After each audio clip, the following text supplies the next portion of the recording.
ಧಾರವಾಡ ಜಿಲ್ಲಾ ಪಂಚಾಯತ್ ಸದಸ್ಯ ಯೋಗೇಶ್ ಗೌಡರ ಹತ್ಯೆ ಪ್ರಕರಣದಲ್ಲಿ ಮಾಜಿ ಸಚಿವ ಹಾಲಿ ಶಾಸಕ ವಿನಯ್ ಕುಲಕರ್ಣಿ ಜೀವಾವಧಿ ಶಿಕ್ಷೆಗೆ ಗುರಿಯಾಗಿದ್ದಾರೆ. ಇದೊಂದು ಸುದೀರ್ಘ ಕಾನೂನು ಹೋರಾಟ. 10 ವರ್ಷಗಳ ಹಿಂದೆ ನಡೆದಂಥ ಈ ಒಂದು ಕೊಲೆ ಪ್ರಕರಣದಲ್ಲಿ ತಪ್ಪಿತಸ್ಥರಿಗೆ ಕೋರ್ಟ್ ಶಿಕ್ಷೆಯನ್ನು ವಿಧಿಸಿದೆ. ಈ ಸುದೀರ್ಘ ಕಾನೂನು ಹೋರಾಟದಲ್ಲಿ ಯೋಗೇಶ್ ಗೌಡರ ಹಿರಿಯಣ್ಣ ಗುರುನಾಥ ಗೌಡರು ಸಾಕಷ್ಟು ನೊಂದು ಬೆಂದು ಪೆಟ್ಟು ತಿಂದಿದ್ದಾರೆ. ಕಾನೂನು ಹೋರಾಟ ಯಾವ ರೀತಿ ನಡೀತು, ಯೋಗೇಶ್ ಗೌಡನ ಕುಟುಂಬಕ್ಕೂ ವಿನಯ್ ಕುಲಕರ್ಣಿಗೂ ಯಾವ ಹಿನ್ನೆಲೆಯಲ್ಲಿ ದ್ವೇಷ ಹುಟ್ಕೊಳ್ತು, ಎಲ್ಲಿಂದ ಆರಂಭವಾಯಿತು ಈ ವೈಷಮ್ಯ, ಯೋಗೇಶ್ ಗೌಡರ ರಾಜಕೀಯ ಬೆಳವಣಿಗೆಯನ್ನು ಸಹಿಸದ ವಿನಯ್ ಕುಲಕರ್ಣಿ ಹತ್ಯೆಗೆ ಪ್ಲಾನ್ ರೂಪಿಸಿದ್ದೇಕೆ, ಎಲ್ಲ ವಿಚಾರಗಳ ಕುರಿತಂತೆ ಮಾತನಾಡಲಿಕ್ಕೆ ಇವತ್ತು ನಮ್ಮ ಜೊತೆಗೆ ಗುರುನಾಥ್ ಗೌಡ್ರಿದ್ದಾರೆ. ಗುರುನಾಥ್ ಗೌಡ್ರೆ, ಕಾರ್ಯಕ್ರಮಕ್ಕೆ ಸ್ವಾಗತ. ನಮಸ್ಕಾರ.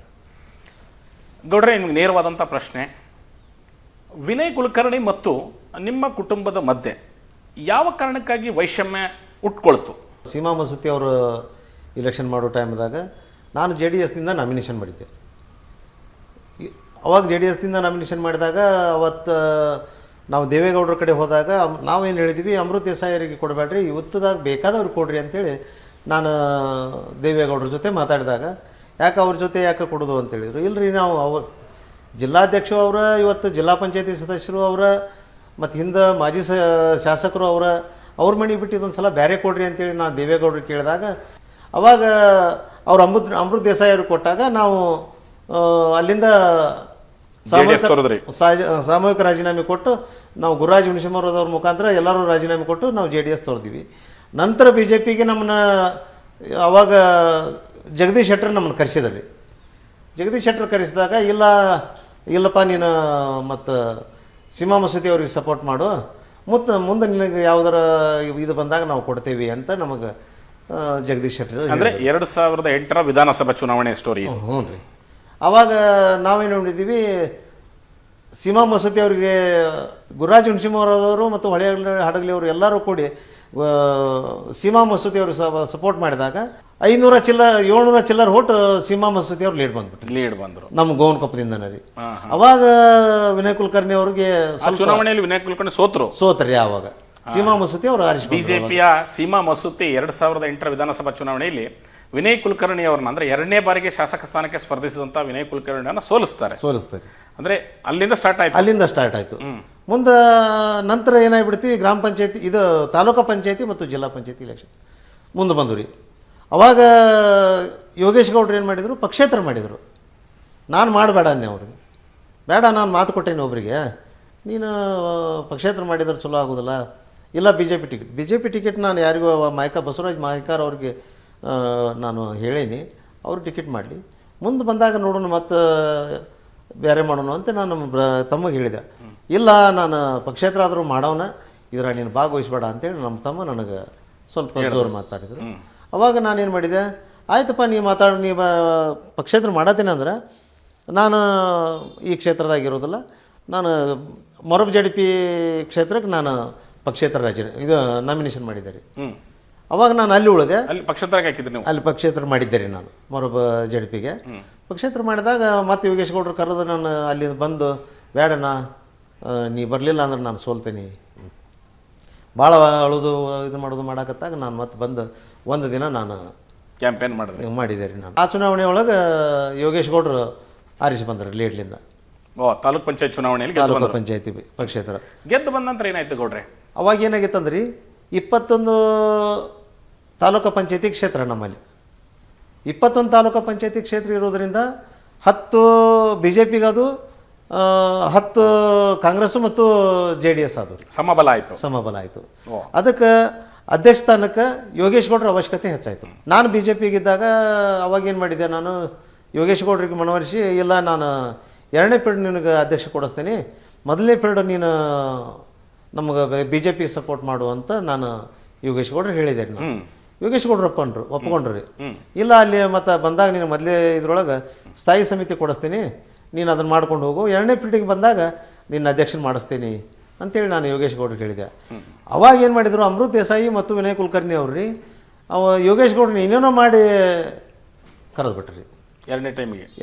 ಇಲ್ರಿ, 1ನೇ ಟೈಮ್ಗೆ ನಾವು ನಾಮಿನೇಷನ್ ಮಾಡೋಕೆ ಇತ್ತಾಗ ಹೋದಾಗ ಯೋಗೇಶ್ ಗೌಡ್ರನ್ನ ಸಡನ್ನಾಗಿ ಫೋನ್ ಮಾಡಿ ನಿನ್ನ ಅಧ್ಯಕ್ಷ ಮಾಡ್ತೀವಿ ಅಂತೇಳಿ ಅಮೃತ್ ದೇಸಾಯಿ ಮತ್ತು ವಿನಯ್ ಕುಲಕರ್ಣಿ ಅವರು ಇಬ್ಬರು ಕೂಡಿ ಯೋಗೇಶ್ ಗೌಡ್ರನ್ನ ಕರೆದ್ರು. ಅದು ಕಾಂಗ್ರೆಸ್ ಬೆಂಬಲ ಕೊಡ್ರಿ. ಕಾಂಗ್ರೆಸ್ ಬೆಂಬಲ ಕೊಟ್ಟು ಅವಾಗ ಅವ್ರ ಕಡೆ ಹತ್ತಿದ್ದು ಅಲ್ರಿ, JDS ಮತ್ತು ಕಾಂಗ್ರೆಸ್ ಕೂಡ ಹತ್ತಿದ್ದಾಗ ಯೋಗೇಶ್ ಗೌಡ್ರು ಅಲ್ಲಿ ಹೋಗ್ಬಿಟ್ರು. ಯೋಗೇಶ್ ಗೌಡ್ರು ಹೋದಾಗ ನಾನು ಏನು ಮಾಡಿದೆ, ಅಲ್ಲಿ ಕರೆಯಕ್ಕೆ ಹೋದೆ ರೀ ಯೋಗೇಶ್ ಗೌಡ್ರನ್ನ. ಬೇಡ, ನಾವು ಇಲ್ಲಿ ಮತ್ತೆ ಮಾತು ಕೊಟ್ಟೇವಿ, ನೀವು BJPಗೆ ಮಾತು ಕೊಟ್ಟಾಗ ನೀನು ಅಲ್ಲಿ ಹೋಗಬಾರ್ದು, ನೀನು ಬಾರಪ್ಪ ಅಂತೇಳಿ ನಾನು ಕರೆಯಕ್ಕೆ ಹೋದಾಗ ನಮ್ಮ ತಮ್ಮ ಬರಲಿಲ್ಲ ರೀ. ಅವಾಗ ನಾನು ಅಲ್ಲಿ ಅಧ್ಯಕ್ಷ ಮಾಡ್ತೀನಿ ಅಂದ್ರೆ ಬರ್ತೀನಿ ಅಂತೇಳಿ ಅಂದರಿ. ಅವಾಗ ವಿನಯ್ ಕುಲಕರ್ಣಿ ಮತ್ತು ಅಮೃತ್ ದೇಸಾಯರು ನನ್ನ ಕರೆದ್ರು.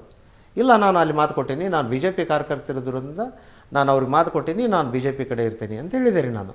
ಅವಾಗ ವಿನಯ್ ಕುಲಕರ್ಣಿ ಅವ್ರು ಏನಂದರು, ಇಲ್ಲ ನಿಮ್ಮ ತಮ್ಮನ ಅಧ್ಯಕ್ಷ ಮಾಡ್ತೀವಿ, ನೀ ಸಪೋರ್ಟ್ ಮಾಡು ಅಂದರು. ನಾನು ಸಪೋರ್ಟ್ ಮಾಡೋಕ್ಕಾಗೋದಿಲ್ಲ, ಯಾಕಂದ್ರೆ ನೀವು ಅಧ್ಯಕ್ಷ ಯೋಗೇಶ್ ಗೌಡ್ರನ್ನ ಮಾಡ್ತೀರಿ, 10 ತಿಂಗಳು ನೀವು ಮಾತಾಡಿರಿ ಅಂತಂದ್ರೆ 10 ತಿಂಗಳು ನೀವು ಮಾಡಿದ್ರೆ ನಾಳೆ ಯೋಗೇಶ್ ಗೌಡ್ರು 10 ತಿಂಗಳಿಗೆ ಬಿಡಲಿಲ್ಲ ಅಂದ್ರೆ ನಾನು ಕೇಳ್ತೀರಿ, ನೀವು ನನಗೆ ಪಕ್ಷದಾಗ ನನಗೆ ಹೊಡೆತು ಬೀಳ್ತೈತಿ, ನಾನು ಬರೋದಿಲ್ಲ, ನೀವು ಮಾತಾಡ್ಕೊಡ್ರಿ ಅಂತೇಳಿ ಅಂದೆ ನಾನು. ಇಲ್ಲ, ನೀವು ಯಾವುದೋ ಪರಿಸ್ಥಿತಿ ಒಳಗೆ ಯೋಗೇಶ್ ಗೌಡ್ರಿಗೆ ನಾವು ಅಧ್ಯಕ್ಷ ಮಾಡ್ತೀವಿ, ನಾವು ಏನೂ ಮಾಡೋದಿಲ್ಲ, ನಾನು ಏನು ಮಾಡೋಕ್ಕಾಗೋದಿಲ್ಲ, ನಾನು BJP ಒಳಗೆ ಇರ್ತೀನಿ ಅಂತೇಳಿ ನಾನು ಅಲ್ಲಿಂದ ಎದ್ದು ಹೋದೆ ರೀ. ಅಧ್ಯಕ್ಷ ಮಾಡಿದ್ರು ರೀ ಅವನು. ಅಧ್ಯಕ್ಷ ಮಾಡಿದ್ರೆ ಮುಂದೆ 10 ತಿಂಗಳಿಗೆ ಅವಾಗ ಯೋಗೇಶ್ ಗೌಡ್ರಿಗೆ ಬಿಟ್ಟು ಕೊಡು ಅಂದರು. ಯೋಗೇಶ್ ಗೌಡ್ರು 10 ತಿಂಗಳು 12 ತಿಂಗಳ ಮಟನೂ ಅಧ್ಯಕ್ಷ ಅವರು ಆದರು. ನಂತರ ಅವಿಶ್ವಾಸ ಮಾಡೋಕೆ ವಿನಯ್ ಕುಲಕರ್ಣಿ ಅವರು ಇದನ್ನು ಮಾಡಿದ್ರಿ. ಅವಾಗ ನನಗೊಂದು ಮಾತು ಕೇಳಿದ್ರಿ ವಿನಯ್ ಕುಲಕರ್ಣಿ ಇಲ್ಲ ಯೋಗೇಶ್ ಗೌಡ್ರ ಮತ್ತು ಇಲ್ಲ ಗುರು ನೀನು ಇದ್ದಿ, ಅದ್ರಾಗ ಮತ್ತು ಯೋಗೇಶ್ ಗೌಡ್ರನ್ನ ಇದೊಂದು ಸಲ ರಾಜೀನಾಮೆ ಕೊಡಿಸು, ಮತ್ತು ಮುಂದೆ ಏನಾರ ಮಾಡೋನು ಅಂತಂದು. ನಾನು ಯೋಗೇಶ್ ಗೌಡ್ರನ್ನ ಕೇಳೋಕ್ಕಾಗೋದಿಲ್ಲಪ್ಪ, ನಾನು ಹೇಳೀನಿ ನಿಂದು 10 ತಿಂಗಳು ಮುಗಿದೈತಿ, ಬಿಟ್ಟು ಕೊಟ್ಬಿಡು, ಯಾಕಂದ್ರೆ ನಾಳೆ ಜನ ನಮ್ಮ ಬಗ್ಗೆ ತಪ್ಪು ಅಭಿಪ್ರಾಯ ಮಾಡ್ತಾರೆ, ಬಿಟ್ಟುಕೊಡು ಅಂತೇಳಿ ನಾನು ಯೋಗೇಶ್ ಗೌಡ್ರಿಗೆ ಹೇಳಿದೆ. ನಾನು ಇಲ್ಲ ವಿನಯ್ ಕುಲಕರ್ಣಿ ಅವರು ಅವಿಶ್ವಾಸ ಮಾಡ್ತೀನಿ ಅಂದಾರ, ಅವರು ಅವಿಶ್ವಾಸ ಮಾಡೋ ಮಟ್ಟ ನಾನು ರಾಜೀನಾಮೆ ಕೊಡೋದಿಲ್ಲ ಅಂತೇಳಿ. ಮುಂದೆ ಏನಾಯ್ತು ಗೌಡ್ರಲ್ಲಿ? ಅವಿಶ್ವಾಸ ಆಯ್ತಾ? ಹಾಂ, ಅವಿಶ್ವಾಸ ಮಾಡಿದ್ರಿ. ಅವಾಗ ಇಳಿಸಿದ್ರಿ. ಇಳಿಸಿದ ಮ್ಯಾಗ ನಂತರ ಮತ್ತೆ ಹೊಳ್ಳಿ ಯೋಗೇಶ್ ಗೌಡ್ರು ಒಟ್ಟು ಸಂಘಟನೆ ಮಾಡಾಕತ್ತಾರ ರೀ. ಅವರು BJPಗೆ ಸಪೋರ್ಟ್ ಕೊಡಲಿಲ್ಲ. ಅವಾಗ BJPಗೆ ಸಪೋರ್ಟ್ ಕೊಡಲಿಲ್ಲ ರೀ, ಸುಮ್ಮನೆ ತಾವು ಉಳಿದು ಇದನ್ನು ಮಾಡಿದರು. ಅವಾಗ BJP ಅವರು ಅವ್ರಿಗೆ ಸಪೋರ್ಟ್ ಮಾಡಿ ಅವ್ರನ್ನ ಅವಿಶ್ವಾಸ ಮಾಡಿದ್ರು. ಅಲ್ಲಿಂದ ಈ ಒಂದು ವೈಷಮ್ಯ ಉಟ್ಕೊಳ್ಳೋಕೆ ಸ್ಟಾರ್ಟ್ ಆಗುತ್ತೆ. ಮೊದಲನೇ ಬಾರಿಗೆ 2008ರಲ್ಲಿ ವಿಧಾನಸಭಾ ಚುನಾವಣೆಯಲ್ಲಿ ಗುರುನಾಥ್ ಗೌಡ್ರು ವಿನಯ್ ಕುಲಕರ್ಣಿ ಸೋಲಿಗೆ ಕಾರಣರಾದರು, ಅವರ ಪಂಚಾಯತಿ ವ್ಯಾಪ್ತಿಯಲ್ಲಿ ಒಂದಷ್ಟು BJPಗೆ ಲೀಡ್ ಕೊಡಿಸಿದ್ರು ಅನ್ನುವಂಥ ಸಿಟ್ಟು ವಿನಯ್ ಕುಲಕರ್ಣಿಗಿತ್ತು. ಅದಾದ ನಂತರ ತಾಲೂಕ್ ಪಂಚಾಯತ್ ಚುನಾವಣೆಯಲ್ಲಿ ಯೋಗೇಶ್ ಗೌಡ್ರ ವಿರುದ್ಧ ಅವಿಶ್ವಾಸ ಮಂಡನೆ ಮಾಡಿದಾಗ ಅಲ್ಲೊಂದಷ್ಟು ದೇಶ ಉಟ್ಕೊಳ್ಳುತ್ತೆ. ಅದಾದ ನಂತರ ಜಿಲ್ಲಾ ಪಂಚಾಯತಿ ಚುನಾವಣೆ, ಆಗಲೇ ಹೇಳ್ತಾ ಇದ್ದೆ, ಜಿಲ್ಲಾ ಪಂಚಾಯತ್ ಚುನಾವಣೆ ಘೋಷಣೆಯಾದಾಗ ಅದಕ್ಕಿಂತ ಮೊದಲು ಒಂದು MLA ಎಲೆಕ್ಷನ್ ಬಂತ್ರಿ. ಅದೇ MLA ಎಲೆಕ್ಷನ್ ಬಂದಾಗ ಯೋಗೇಶ್ ಗೌಡ್ರು BSR ಕಾಂಗ್ರೆಸ್ನಿಂದ ನಾಮಿನೇಷನ್ ಮಾಡಿದ್ರು. ಓಕೆ, ಅದೇ 2013ರ ಚುನಾವಣೆ. ಅದು 13ರ ಚುನಾವಣೆ. ಅವ್ರೇನು ಸಚಿವರಾದ್ರಲ್ಲ, ಸಚಿವರಾದ ಟೈಮ್ದಾಗ ಯೋಗೇಶ್ ಗೌಡ್ರು BSR ಕಾಂಗ್ರೆಸ್ ಮಾಡಿದ್ರಿ. ಅದೇ ಇದು 2013ರ ಚುನಾವಣೆ. ಅಂದರೆ ಆ ಒಂದು ವೈಮನಸ್ಸು ಮನಸ್ತಾಪಗಳು ಇಬ್ಬರು ನಾಯಕರುಗಳ ಮಧ್ಯೆ ಇತ್ತು. 2013ರ ವಿಧಾನಸಭಾ ಚುನಾವಣೆಯಲ್ಲಿ ಪುನಃ ವಿನಯ್ ಕುಲಕರ್ಣಿ ಧಾರವಾಡ ಗ್ರಾಮಾಂತರ ಕ್ಷೇತ್ರದಿಂದ ಗೆದ್ದು ಶಾಸಕರಾಗ್ತಾರೆ. ಅದೇ 2013ರಿಂದ 2018ರ ಅವಧಿಯಲ್ಲಿ ಸಿದ್ದರಾಮಯ್ಯ ಸರ್ಕಾರದಲ್ಲಿ ಅವರು ಸಚಿವರು ಕೂಡ ಆಗ್ತಾರೆ. ಆ ಒಂದು ಟರ್ಮ್ನಲ್ಲಿ ಜಿಲ್ಲಾ ಪಂಚಾಯತಿ ಚುನಾವಣೆ ಬರುತ್ತೆ. ಒಂದು ವಿಚಾರ ಆಗಲೇ ಹೇಳ್ತಾ ಇದ್ರು ಗುರುನಾಥ್ ಗೌಡ್ರು, 2013ರ ವಿಧಾನಸಭಾ ಚುನಾವಣೆಯಲ್ಲಿ ವಿನಯ್ ಕುಲಕರ್ಣಿ ಕಾಂಗ್ರೆಸ್ನಿಂದ ಅಭ್ಯರ್ಥಿಯಾಗಿ ನಿಲ್ತಾರೆ. ಯೋಗೇಶ್ ಗೌಡ್ರು ಯಾವ ಪಾರ್ಟಿಯಿಂದ ನಿಂತಿದ್ರು? BSR ಕಾಂಗ್ರೆಸ್. ಎಲ್ಲಿ? ಅದ ಇದಕ್ಕೆ ಮಾಡಿದ್ರಿ, ಧಾರವಾಡ. ವಿನಯ್ ಕುಲಕರ್ಣಿ ವಿರುದ್ಧ ಯೋಗೇಶ್ ಗೌಡ್ರು ಸ್ಪರ್ಧಿಸ್ತಾರೆ. ಏನಾಯ್ತು ಆ ಚುನಾವಣೆ ಸಂದರ್ಭದಲ್ಲಿ? ಆ ಚುನಾವಣೆ ಸಂದರ್ಭದೊಳಗೆ ನಾನು ಬೇಡ, ಈಗ ಬೇಡ, ಮುಂದೆ ಜಿಲ್ಲಾ ಪಂಚಾಯತಿ ಬರ್ತಾವು, ಮುಂದೆ ಜಿಲ್ಲಾ ಪಂಚಾಯತಿ ಮಾಡುವಂತೆ ಇದನ್ನು ಬೇಡ, ನೀನು ಹಿಂದೆ ತಕೊಂಡ್ಬಿಡು ಅಂತೇಳಿ ನಾನು ಹೇಳಿದೆ ರೀ. ಅವಾಗ ಯೋಗೇಶ್ ಗೌಡ್ರು ತವನಪ್ಪ ಅಷ್ಟಿಗೆ ಅವ್ರಿಗೆ ಸಪೋರ್ಟ್ ಮಾಡಿದ್ರಿ. ಆ ಚುನಾವಣೆಯಲ್ಲಿ ಏನಾಯ್ತು? ಸಿಟ್ಟು ಬಂತ ಮತ್ತೆ? ಹಾಂ, ಅವಾಗಿಂದನೂ ಸ್ವಲ್ಪ ಅವ್ರಿಗೆ ಸ್ವಲ್ಪ ಯೋಗೇಶ್ ಗೌಡ್ರಿಗೆ ಮತ್ತು ವಿನಯ್ ಕುಲಕರ್ಣಿ ಅವರಿಗೆ ಒಂದು ಸ್ವಲ್ಪ ವೈಮನಸ್ಸು ಚಲುವಾಯಿತು. ಮುಂದೆ ಇದ್ರೊಳಗನ ಸಚಿವ ಸ್ಥಾನ ಸಿಕ್ತು ವಿನಯ್ ಕುಲಕರ್ಣಿ ಅವ್ರಿಗೆ ಶಕ್ತಿ. ಅವಾಗೂ ನಾನು ಯೋಗೇಶ್ ಗೌಡ್ರಿಗೆ ಜಿಲ್ಲಾ ಪಂಚಾಯತಿ ಒಳಗೆ ಬ್ಯಾಡ ಅಂದೆ ನಾನು.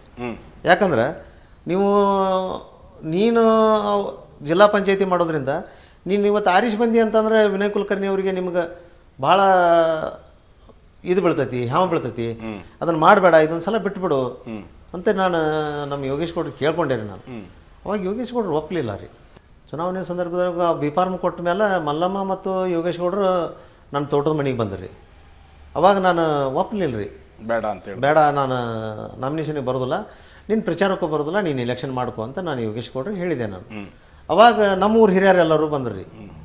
ಬಂದು ಇಲ್ಲ ನೀವು ಪ್ರಚಾರಕ್ಕೆ ಬರಬೇಕಂತಂದು. ಇಲ್ಲ ನಾನು ಪ್ರಚಾರಕ್ಕೆ ಬರೋದಿಲ್ಲ, ಯೋಗೇಶ್ ಗೌಡ್ರು ಇವತ್ತು ಸೋತ್ರ ನಮ್ಮನೆ ಒಂದು ಶಾಂತಿ ಇರ್ತೈತಿ ಏನು ಅಂತದನ್ನು ನಾನು. ನಿಮ್ಗೆ ಮೊದಲೇ ಗೊತ್ತಿತ್ತು ಹಂಗಾದ್ರೆ ಯೋಗೇಶ್ ಗೌಡರು ಗೆದ್ದರೆ ವಿನಯ್ ಕುಲಕರ್ಣಿ ಜೊತೆ ಮತ್ತೆ ಸಂಘರ್ಷ ಆಗುತ್ತೆ, ಏನೋ ಒಂದು ಅನಾಹುತ ಆಗುತ್ತೆ ಆಕೈತಿ ಅಂತ ನನಗೆ ಗೊತ್ತಿತ್ತು ರೀ, ಗೊತ್ತಿತ್ತು. ಯಾಕಂದ್ರೆ ಯೋಗೇಶ್ ಗೌಡರು ಆರಿಸಿ ಬಂದ ಮ್ಯಾಗ ಪ್ರತಿಯೊಂದಕ್ಕೂ ಅವ್ರು ವಿನಯ್ ಕುಲಕರ್ಣಿ ಅವ್ರು ಏನು ಮಾಡ್ತಾರೆ ಅದಕ್ಕೆ ವಿರೋಧ ಮಾಡೋರ ರೀ ಅವಾಗಿನ ಟೈಮ್. ಯಾಕಂದ್ರೆ ಇವನು ನಾನು ಮುಂದೆ ಎಮ್ ಎಲ್ ಎ ಆಗ್ಬೇಕು ಅನ್ನುವಂಥ ಆಸೆ ಯೋಗೇಶ್ ಗೌಡ್ರಿಗೂ ಇತ್ತು. ಆ ಉದ್ದೇಶಕ್ಕೆ ಯೋಗೇಶ್ ಗೌಡ್ರು ಏನು ಮಾಡಿದರು, ಭಾಳ ಆತುರದಿಂದ ಸಂಘಟನೆ ಜಾಸ್ತಿ ಮಾಡಿದ್ರು, ಜೋರು ಮಾಡಿದರು. ಆ ಚುನಾವಣೆ ಸಂದರ್ಭದಲ್ಲಿ ಕೂಡ ಯೋಗೇಶ್ ಗೌಡ್ರು ಅರೆಸ್ಟ್ ಆಗ್ತಾರೆ. ಏನು ಕಾರಣಕ್ಕೆ ಅರೆಸ್ಟ್ ಮಾಡಿಸಿದ್ರು? ಅವತ್ತು ಏನಾಗಿತ್ತಂದ್ರಿ, ಯೋಗೇಶ್ ಗೌಡರು ನಾನು ಹೋದಿವಿ, ಈಗ ಎಲ್ಲಿಂದ ಹೋದ್ವಿ ಕೌಲಿಗೆರೆ ಮಠ ಯೋಗೇಶ್ ಗೌಡರು ನಾವು ಕೂಡ ಹೋದಿವಿ. ಅವರೊಂದು ಗಾಡಿ ಒಳಗೆ ಹೋದ್ರು, ನಾನು ಒಂದು ಗಾಡಿ ಇದ್ದೆ. ನಾನಾಗ ಯೋಗೇಶ್ ಗೌಡರು ಕೌಲಿಗೆರೆಯಾಗಿಂದ ಅವತ್ತು ಅಲ್ಲಿ CPI ಕೌಲಿಗೆರೆಗೆ ಬಂದ್ರಿ. ಕೌಲಿಗೆರೆಗೆ ಬಂದಾಗ ಇಲ್ಲೆಲ್ಲರೂ ನಿಂದಿರಬೇಡ್ರಿ ನೀವು ಹೋಗ್ರಿ ಅಂತಂದರು. ಅವಾಗ ನಾನು ಏನು ಹೇಳಿದೆ ಯೋಗೇಶ್ ಗೌಡ್ರಿಗೆ, ನೀನು ಹೆಬ್ಬಳ್ಳಿ ಕಡೆ ಹೋಗು, ನಾನು ಅಮೀನ್ಬಾಯಿ ಕಡೆ ಹೋಗ್ತೇನೆ ಅಂತೇಳಿ ಯೋಗೇಶ್ ಗೌಡ್ರಿಗೆ ಅಂದೆ ರೀ ನಾನು.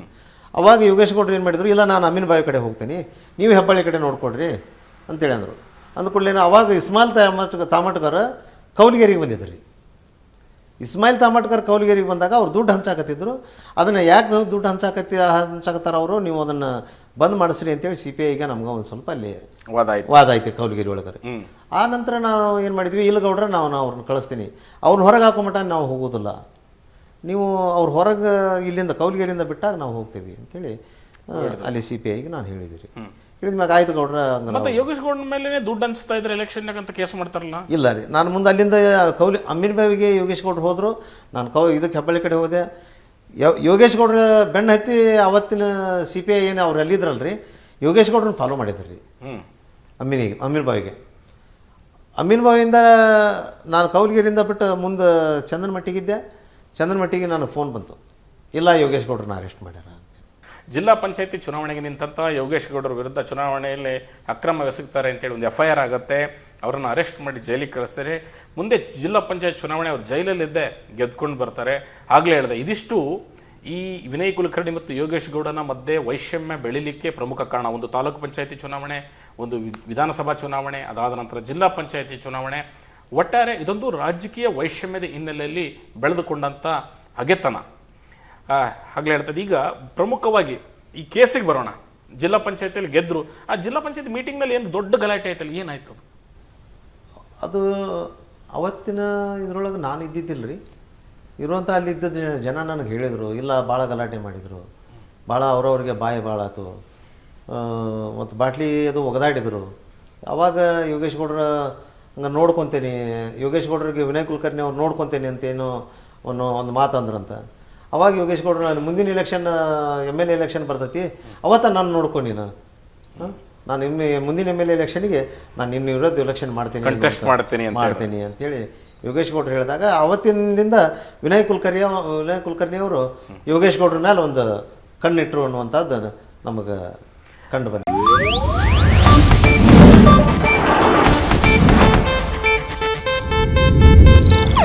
ಇದು ಏಷ್ಯಾನೆಟ್ ನ್ಯೂಸ್ ನೆಟ್ವರ್ಕ್ ಪ್ರಸ್ತುತಿ.